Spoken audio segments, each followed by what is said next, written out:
You've been on the show many times before as the host. This is your first time as our guest. So I figured we'd talk a little bit about you so that our viewers can get to know you a little bit more. Okay. And then I guess the bulk of our conversation today will be sort of around aging and how to help people kind of slow down or reverse the aging process.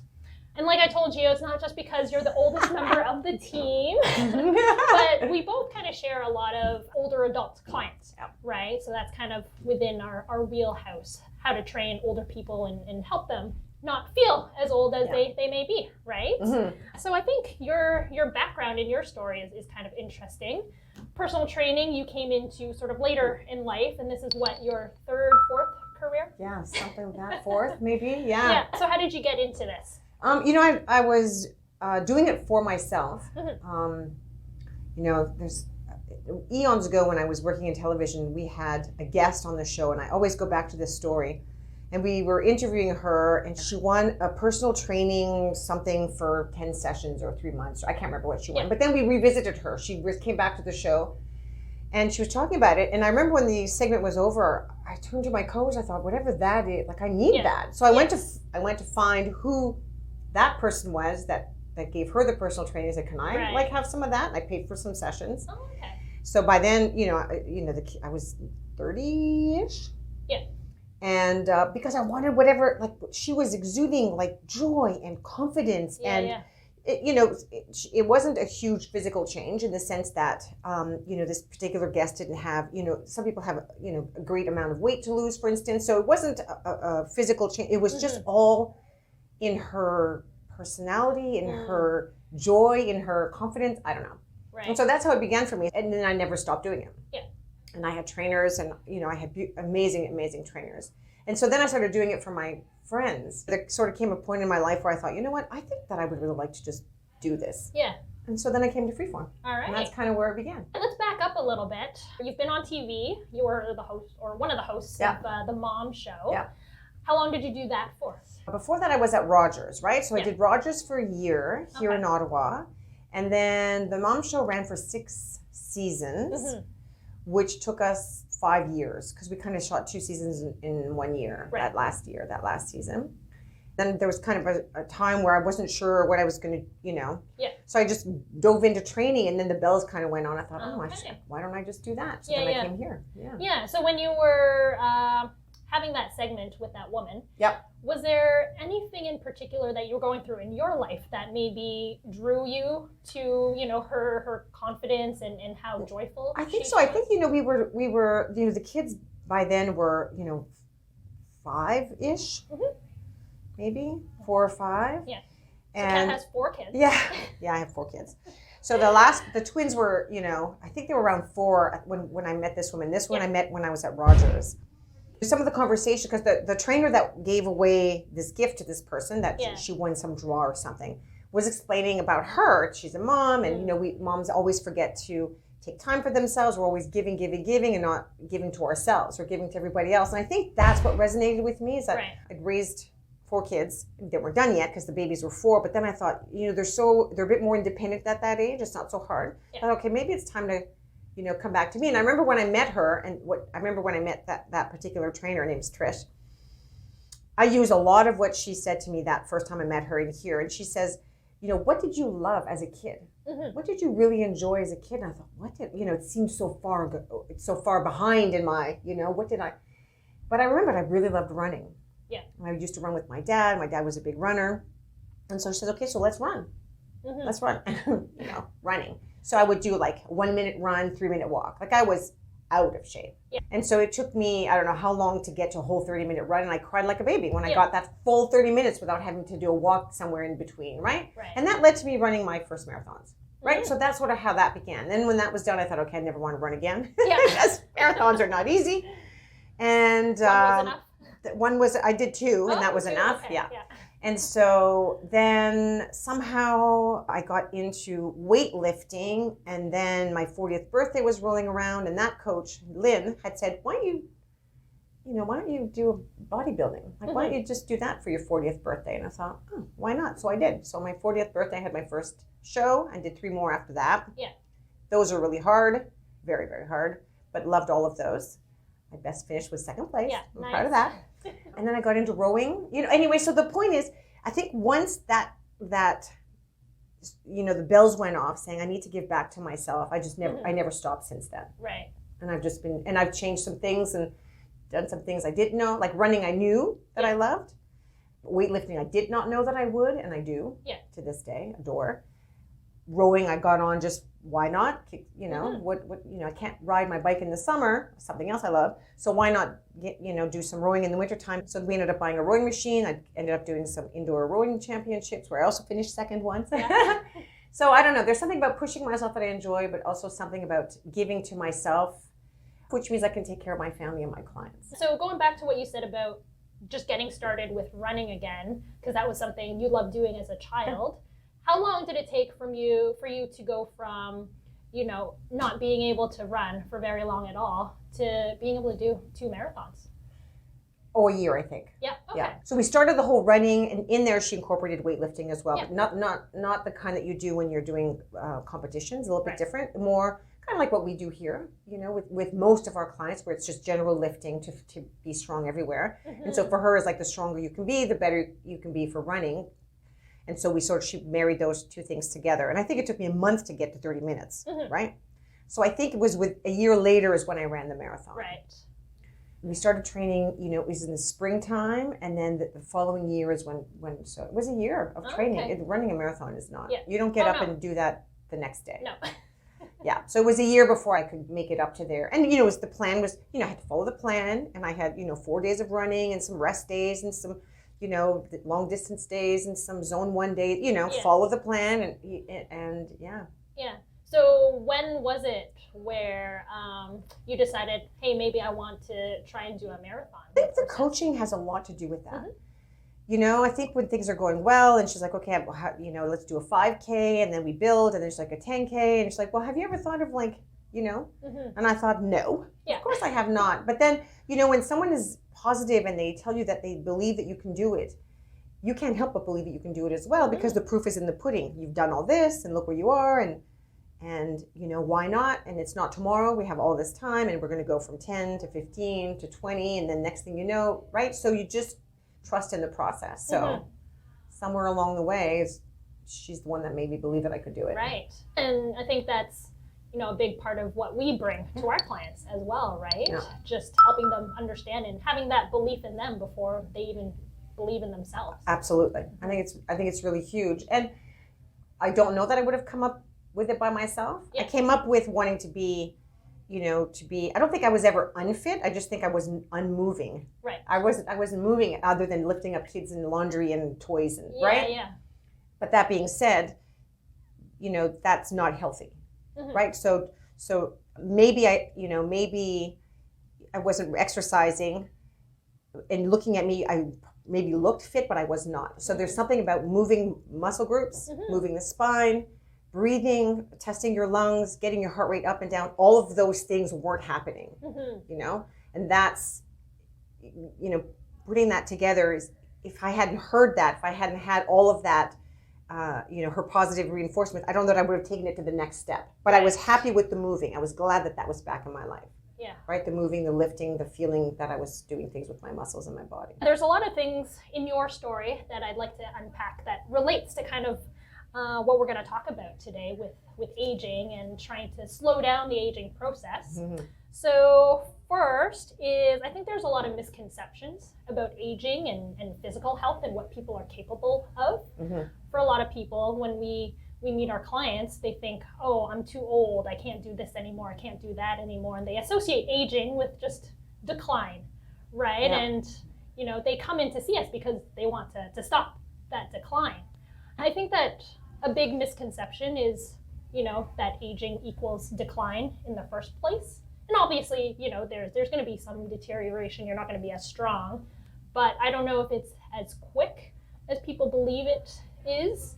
And I don't know if, you necessarily, or people think they can't improve or get stronger.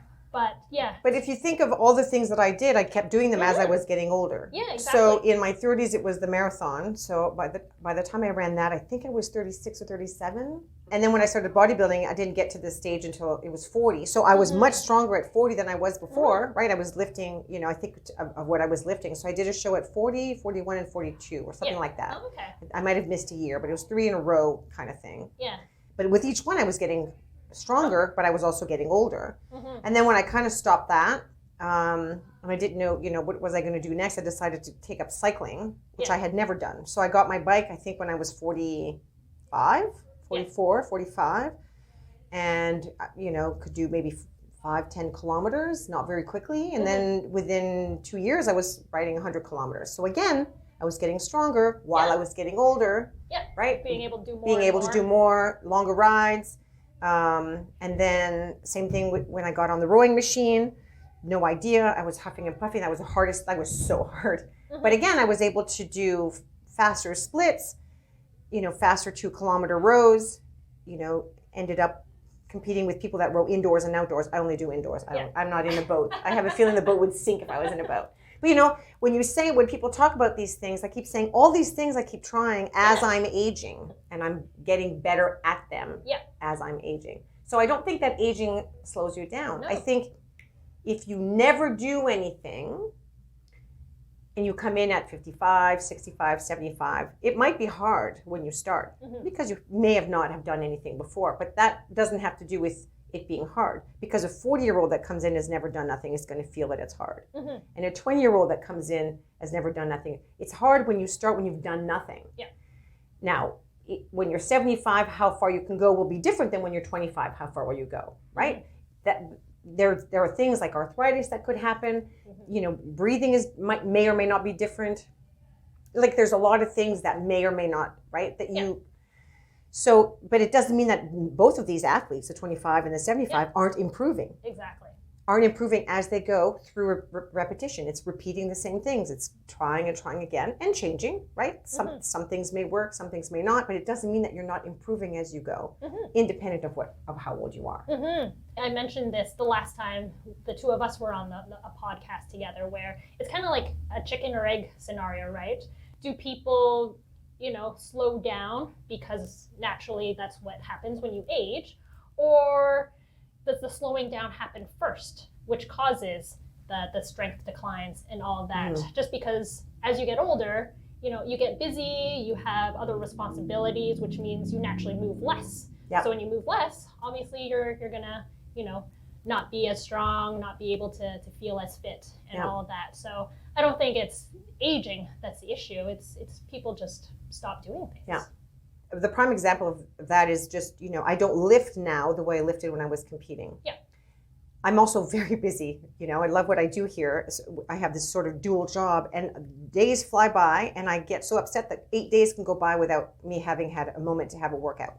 Other than what, cycling stuff that I can do at home or on the weekends. And that's, not enough. So I have to remind myself the decline has nothing to do with my age. It's just the time I'm giving myself. So I need to step out of my comfort zone, either have them really early before I start or have them late, which is, not usually in my wheelhouse. But I need to commit to that. The strength has nothing to do with my age. It's because I'm not finding the time to do what I should be doing. And it's entirely my fault.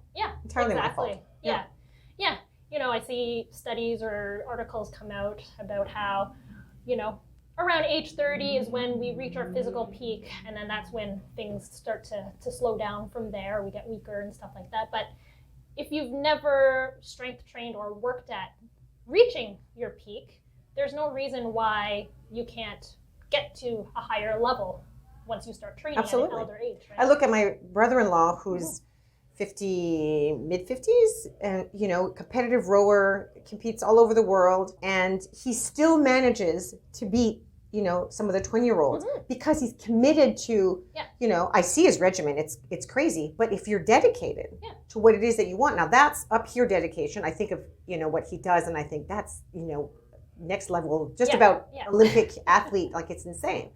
But if you're just down here, like it doesn't matter. It's the commitment. So what is the commitment that you're, giving to yourself? You have to commit to you. It's not committing to the neighbor. It's not committing to what the world thinks you should commit to. It's like, what are you committing? You have to commit to yourself and what you want. And just by doing that, you're going to improve.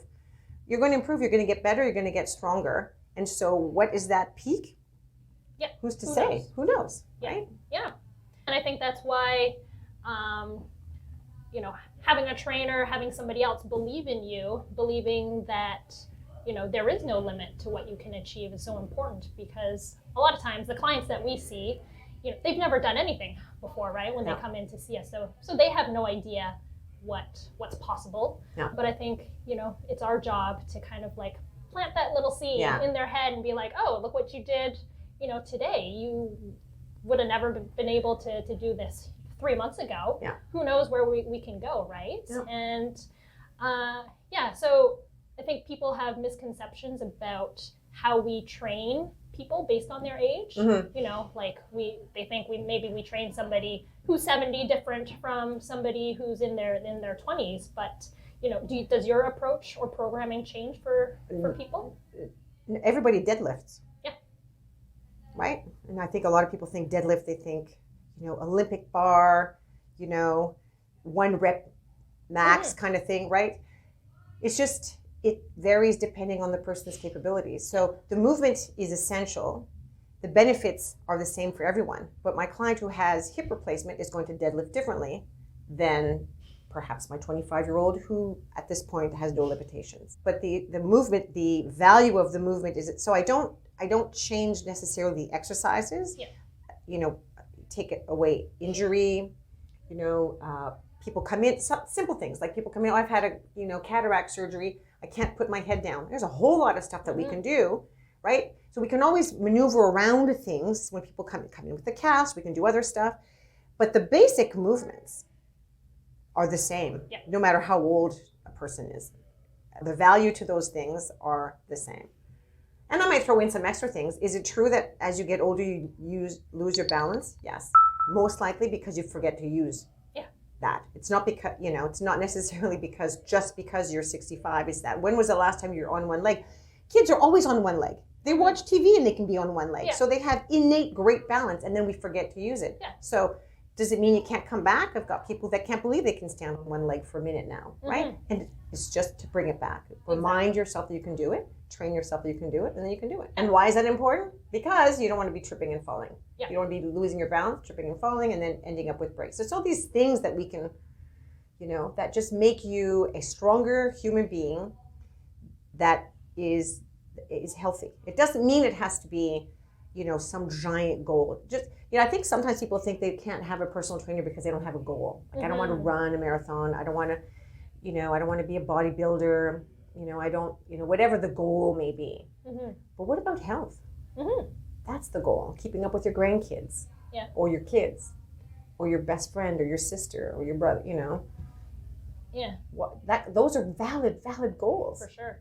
That's kind of where we come in as well, right? Being able to, show them that there are no limits. A question I like to ask my clients is, okay, what's something that you can't do right now that you wish you could do, but you never thought was possible? And it's like, okay, like, why not? We'll work towards that. It's not like we're going to be able to do that next week, but step by step, we're able to kind of like break things down and slowly get them to wherever they want to go. So another part of your story involved competing in bodybuilding competitions.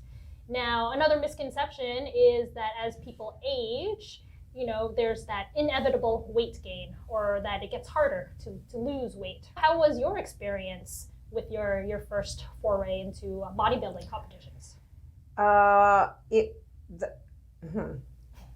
That's a hard question. Yeah. I want to say it was very hard, but it was also not very hard. Okay. So very hard. The training is really hard, but I really love that part. The part where you have to lose the weight so that your muscles pop, right? And for me, there was that line where And you have to kind of have a scale in your house because you kind of have to keep track that you're dropping some of that weight, and that's what's going to make the muscles pop when you're on stage. I didn't want my daughter to see that scale, right? Because I didn't want that connection for her that losing weight was a healthy thing. So there was a lot of dialogue in my house that Mommy's going to lose some weight, and I'll be making you some pasta, and I'll be eating cauliflower, and that's okay, right? It's because of my sport. That was a really important part of it for me, is to make sure that my kids understood that I didn't want a bad relationship with weight loss, right? But having said that, that part is crucial for bodybuilding. There's no two ways about it, right? Your body fat has to be, next to nothing, and you eat less and less and less, and you get more and more tired. That part was really, really hard. Every time I hear people say, oh, I'm premenopausal, so I know that it's going to be hard. I'm going to gain some weight. It's going to be hard. No, it's not. No, it's not. If you don't move ever, and you eat a lot of snack foods and you put on some weight, it has nothing to do with the fact that you're 40 or 50 or 60. It's the combination of not moving and the choices that you make. So going back to the bodybuilding, it was easy for me in the sense that for some reason my metabolism dropped really quickly. We even had to put a little bit more food in because I was dropping, you don't want to be dangerous. And it was like that even as I was getting older. So the other two shows, it was the same thing. I never had to run on a treadmill to do some of that shredding thing that some people have to do. Because that's just the way that my body works.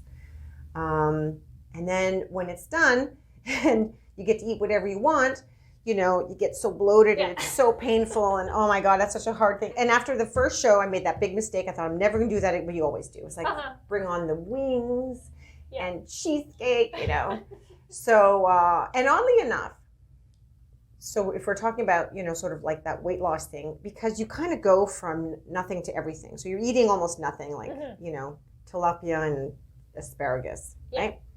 And then your show's done. You can do whatever you want.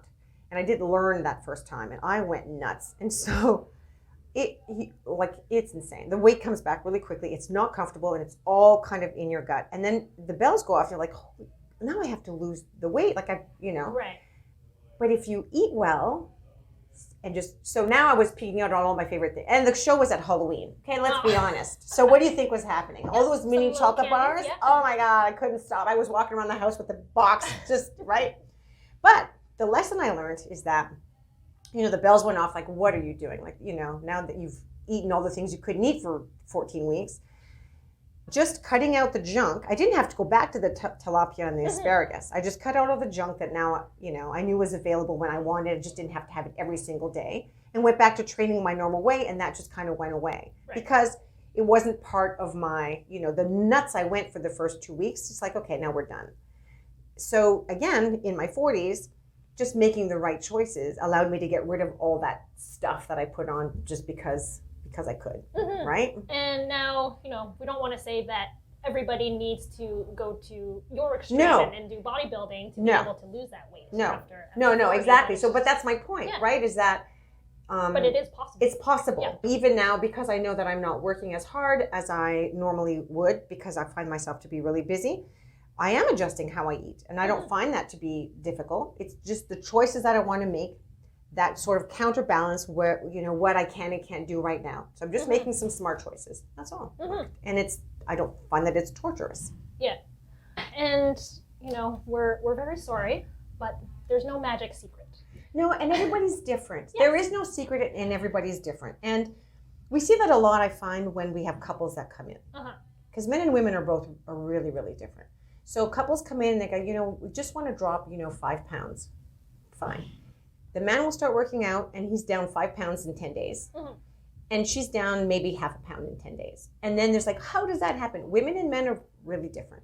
It's different for how things work. And each individual is different, let alone men and women. And so there is no secret recipe, right? And so you can't compare yourself to somebody else, and you can't be mad that the person next to you, their metabolism might be different. Maybe they're making choices differently. All of these things, it has to be your own journey, and let the goal line be as far as it needs to be, and go there slowly, because we know that going there fast just means that you're going to come right back. It's just going to come right back. Something that I see with couples in particular when they're coming in and joining us around the same time, and why or a possible reason why the male can lose the weight faster than the female is that I think that they typically eat the same, not just the same foods, but similar portions as well. Yeah. So men typically are larger, right? So they need more food to kind of sustain their day-to-day living, whereas us females don't necessarily need that much food. So when you're eating the same amounts as your partner, but they're, however many times bigger than you, then obviously they're going to drop the weight a little bit faster. So women need to kind of moderate their amounts. And I think that when you travel, I find that, the bells kind of go off from when you travel, like you go to European countries and their dinner plates are this big. Yeah. There's like these they look like dessert plates. Mm-hmm. But when your food comes on that plate size, it looks like you got a ton of food. It's as much of a brain thing as it is. Whereas when you have these giant American, Canadian plates and you fill it all up, that's way too much food. That's not necessary. No, exactly. But these are, that the other part of what we do is habits, right? Just sort of rethinking your habits. And it doesn't mean dieting. I hate that word. I'll never say that word. Don't like that word.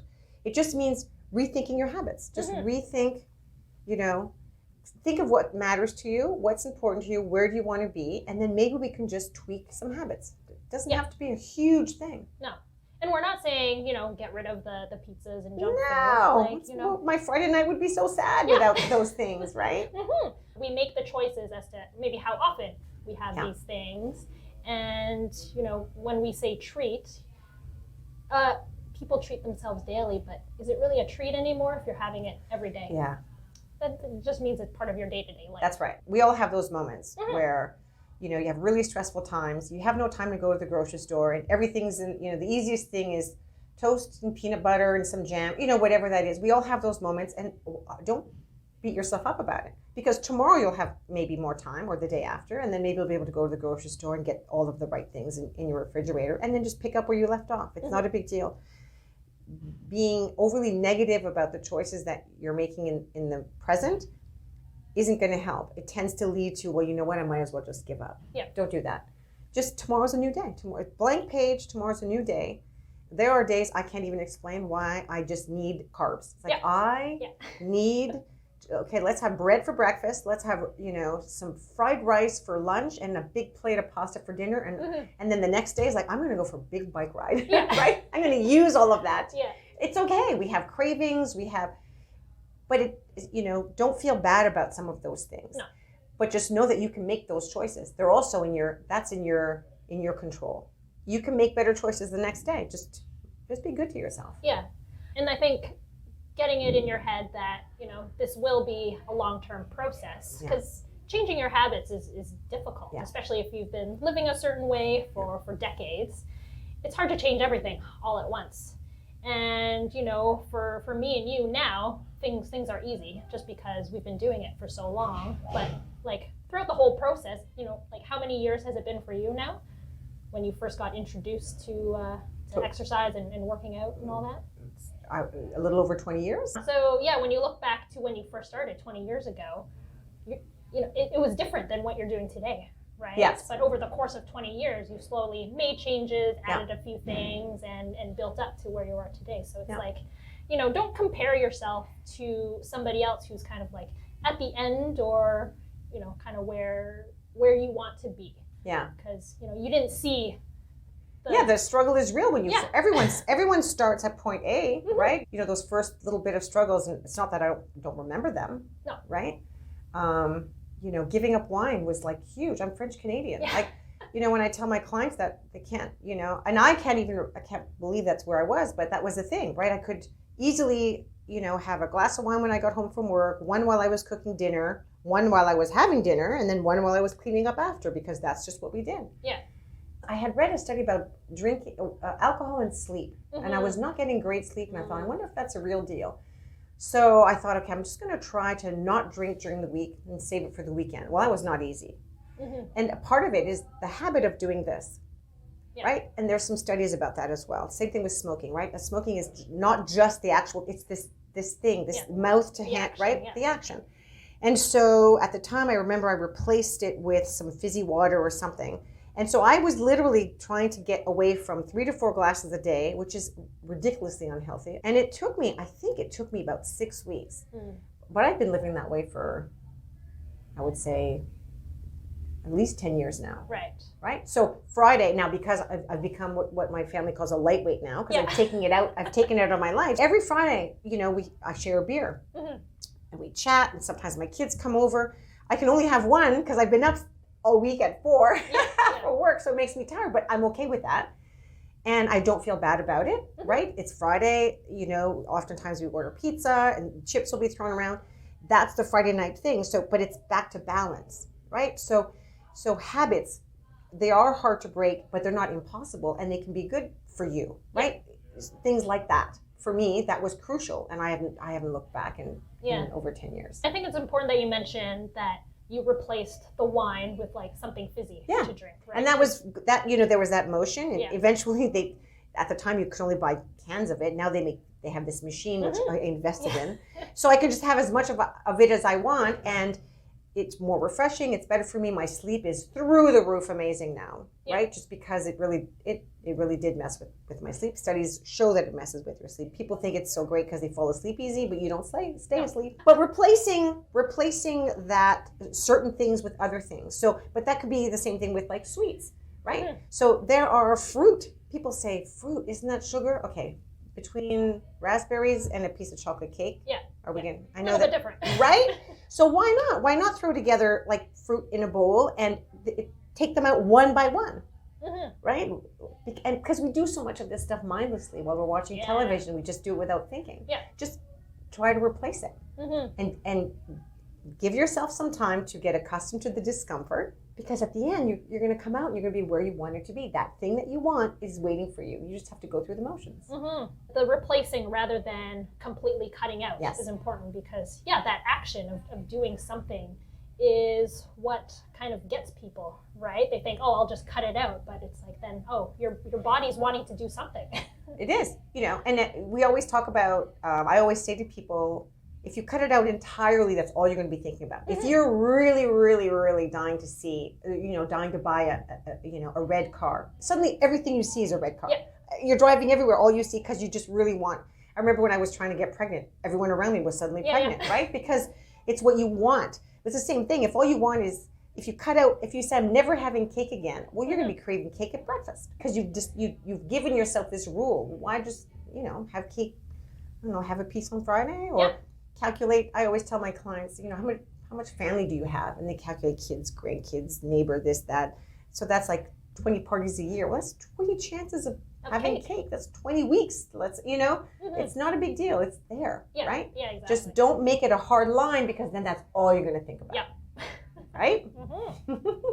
So next misconception about aging, people don't think they can learn things, but old dogs can learn new tricks, right? So again, you were the perfect example. As you got older, you were still trying new things from running a marathon, bodybuilding, cycling, rowing. What's next, Kat? I don't know. I'm thinking about that. I'd like to take up swimming, but my natural and then maybe blonde. do a triathlon. No, my natural blonde hair, because it's so natural. Could it survive in salt water? I don't know.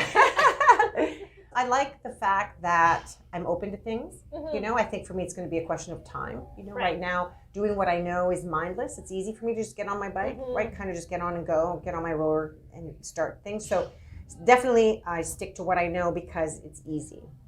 I like new stuff because it means you start. I love starting from nothing and seeing how I can go. I kind of write everything down, everything, and see where, so I can go back. I still have all my weight training books. They're taking up way too much space. But my first bicep curls were with like 8-pound weights. And I was dying, right? And I love to see like where I got later, right? So starting something new for me is exciting because it's like, okay, I'm going to start with nothing, and then where am I going to be? I just haven't decided what that's going to be yet. Okay, cool. That excitement that we have now of wanting to try out new things and learn new things is something people have to kind of develop, right? I think so. Because a lot of times people may be nervous about trying new things, but once you've done it once, the process is kind of the same. It's the same for all of them. It's just step one. Step one to rowing, learn the rowing machine. Step one to cycling, don't fall off, Yeah. right? Step 1 of bodybuilding, lift heavy stuff, right? So there's always like a day 1 to everything that you want to learn. It was like that for your career. Why wouldn't it be like that for getting fit? And again, the goal doesn't have, I like extremes, right? I have fun trying new things and competing and trying to see if I can, best other people or best myself. But I mean, having a goal of health, what better goal is there? It doesn't have to be a big thing. You don't have to walk through this door and feel bad and say, well, I don't really have a goal. I just kind of want to be able to hike with my nieces and nephews. That's huge. Yeah. That's huge, right? Yeah. That brings me to something that I came across. So recently there was a book called Outlive that came out by Dr. Peter Attia. He said that exercise is the most potent pro-longevity drug. And in his book, he also talks about extending your health span versus lifespan. Yes. So health span is basically, the amount of years you live without any disease. But I think based on the work that we do, we should expand that, and instead of just thinking of it as life without disease, it should be, however long you can live while being able to do everything. With fewer limitations. Yeah, exactly. Because the physical aspect brings so much to your quality of life. Yeah. Again, we work with a lot of senior clients, 60, 70-year-olds, and we've seen how over the course of working with them, they're able to move better and just being more independent on a day-to-day basis. I think a lot of times there's the fear factor of not knowing what you're capable of. I think is what stops a lot of people, and I'm talking about elderly people especially, or someone who is coming back from a major injury or surgery, is the fear, the unknown, right? The more confidence you have in your body, the less likely you'll have that fall. So I tell my clients all the time, when we, one of my favorite things with, listen, every age, let's be honest, every age, is I have them lie flat on the ground and get up. Yeah. Flat on the ground, get up. And like, more than once? Yeah, more than once. Because we never do that. We get out of bed in the morning. That's it. Unless we're kids, we don't get up from the ground. And that uses a whole lot of muscles. And then eventually when we talk about, the value of this, I'll say to someone, you've done this now with me every week for the last 10 weeks, so that tomorrow if you slip and fall on the ice and you worry, oh my goodness, you'll be able to say, wait a minute, I've done this with Kat dozens of times. I know how to get up. So there's that twofold thing is you're not in a state of panic, because sometimes that can happen, because you can just go back to I've done this before. But more than that, getting up, you'll be able to use all those muscles are much stronger. If you've never had gotten up before, all those muscles in your body, it might be much, much harder to get up. But now they're that much stronger. So if you do fall, you'll be able to use all these things that we strengthened to get back up again. It's not that you're never going to fall. We'd like to prevent that. And as you get stronger, we'll be able to prevent that. Getting up on the curb, being able to do all these things and not tripping. We can do all of that. But let's say having the confidence to get up, or to, even be able to catch yourself. That's huge, right? To be able to catch yourself. These are all muscle groups that we're able to use. And so having that confidence, I think it means that you don't have as many limitations. You feel more confident in yourself and your body. So now you might walk a little bit longer, or maybe you'll take up hiking, which you never thought you could, or maybe instead of using your walker, you're going to use your cane, because you have confidence in what you're capable of. A lot of the clients that come to us, they don't have a lot of experience in the gym, which is why they seek our help and expertise, because they don't know where to start, they don't know what they're doing. I think by now, almost everybody knows how important exercise is and being physically active is to overall health and longevity. But, there's still so many people who aren't active. What do you think it is that what's that push that people need to kind of finally get going? Or what more can we do to get people to exercise? I don't know. Everybody's different. I think humans are innately lazy. It's really easy for us to kind of say tomorrow. I just said it a minute ago. I'm kind of living that moment right now. I'm swamped. There's a lot going on. And yesterday I had I work in a gym, for crying out loud. Oh yeah. Okay? I work in a gym. And there was a 45-minute spot yesterday where I knew I could get up and kind of do what I, get a workout in right in my space where I worked. And my brain kind of thought, you know what? It's close to lunch. You're probably too hungry. Wait till tomorrow. We are innately, even this person who works in a, we kind of do that. We kind of just put things off. And then the next day comes and we do it again. Mm-hmm. So that's part one. Yeah. Right? And the second you say, oh, maybe tomorrow, it just gets easier the next because time. you give yourself permission to say it again and again. So that's not good. Fortunately for me, I know that this period is going to end. This, this thing that I've got going on is going to end. And then next week, and the other thing is if I ever get stuck, I'm going to hire one of you guys. Like, I totally know. If I need a kick in the pants, I know where to go. I can, because sometimes that's just what we need. Someone that's waiting for us. Because if I know somebody's waiting for me, I'm going to show up. So that's, for me, a recipe is if I know somebody is waiting for me. Yeah, because sometimes the thinking part is a huge barrier. It's like, oh, what do I do? What do I do today? And I think that was part of what I was thinking yesterday. Is like, oh yeah, I should plan something new, and I haven't. It's lunchtime, and it's just all the excuses. Yeah. All the excuses, and I have none. I'm right in the right zone to have a workout. I think, unfortunately, for sometimes for a certain amount of people, it's when disaster strikes, and that's never a good thing. So you go to the doctor's office and they give you some sort of bad news, and then it's like, oh boy. And so I want to don't wait till that. I know it's hard. I know it's hard. But waiting until then, it's not that we can't make things better, but it's just a lot harder for you. Whereas if you start now, we don't listen. The genetic wheel, we don't know. It's spun, and we don't know. But what if working out now helps you to maybe not overcome, or at least helps you to deal with whatever genetic wheel it has in store for you. Maybe you'll be stronger when that time comes, if there's something. Because dealing with anything when we're healthy is much better than dealing with something when we're not. That's one of the other things where people kind of wait. They wait until that. Yeah. So it's the, laziness aspect. And I say that because I get that. I know, right? It's just, right? The waiting until disaster and not knowing what do I do? How do I start? That's a big thing. How do I start? And so I think that's where we come in, because we can help you start. And I'd love for people to come to us and stay. Like I think I have a client who's been here since I started, 10 years, right? So do I want that to happen? I'd love that to happen. But maybe what you just need is 3 months. Like I was just saying, a kick in the pants, and then you'll find your mojo again, and then off you'll be, and you'll be gone. And that I'm going to be the first one clapping on the side of the sidewalk because you found it, and we all have that it. Yeah. And it could be walking, it could be bodybuilding, it could be cycling, it could be hiking, it could be just wanting to be able to, better function in the day or better sleep. Working out is amazing for your sleep. So many people have horrible sleep patterns and habits. Yeah. So, but just starting. Yeah. Just starting. Just open the front door and come on in, and we got you. Yeah. And I love all the stories of clients where I never considered myself as an athlete or an active person, but after coming to see us, they're like, oh, I feel like I can do anything. I remember one client in particular that we share, Erin.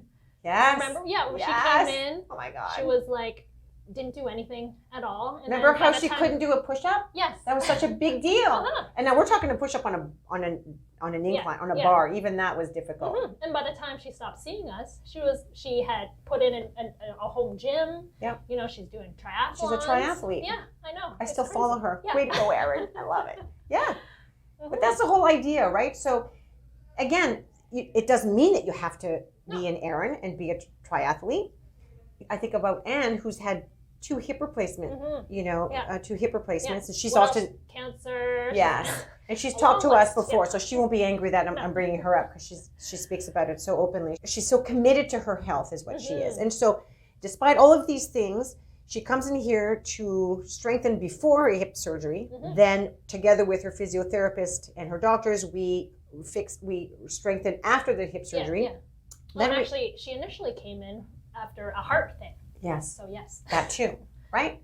So you can have listen, if you want to talk about how many problems can I have? 70s. Yes, when she started. Yeah. So you can't say, well, I've got a weak ankle. Anne had a heart issue. She had cancer. She had a hip replacement, and she's still coming in twice a week because her quality of life matters. But sometimes that's all it takes. Just sit back for a minute and think, how is your quality of life? If you're like, that's why you need us, right? Because or not necessarily us, but just start. Or just start. Yes, start moving, starting, and you know, I remember when I first started, and she, you know, we started lifting and doing stuff, and she says, why don't you just like walk every day? You have running shoes. Why don't you just walk every day? I remember thinking, that's so easy. Like, why am I not walking every day? But way back then, taking my kids out and walking, and they're all excited. They're like, woo, we get to walk with mom. You know, it was so silly. But why am I not walking? Why aren't we as excited as the kids are? Right?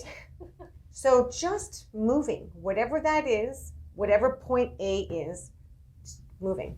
Yeah, it's crucial. And it goes back to what you said, and it's not longevity necessarily, it's having the best of those years, making those years the best. Yeah, exactly. Right? Yeah, because, you can live long, but is it really worth it if you're stuck in a chair? Right.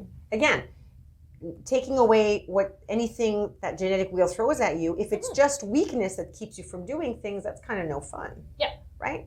So maybe by moving, starting now, you'll create really good habits that you'll be able to carry with you throughout your 40s, 50s, 60s, 70s, which means that you'll be more likely to be able to continue to do the things that you love, which is traveling or cycling or walking or hiking, you know, whatever that is. Tennis, you know, could be a sport, could be a team thing. It doesn't, whatever it is. Pickleball. Yes, that's a thing now. I might have to try that. But you know, if you just keep at it, you will be able to keep at it longer, which I think is, and you know, a lot of our clients that are in their 60s and 70s, you know, watching them love their sport and say to us, you know, that they're getting better at it. Like the golf swing thing, you know, working on the golf swing when there's something going on with your thoracic spine or shoulder, you know, whatever that is. It's to be able to do the things that you love, right? And don't we all want to be able to do the things that we love for as long as we can? As long as we can.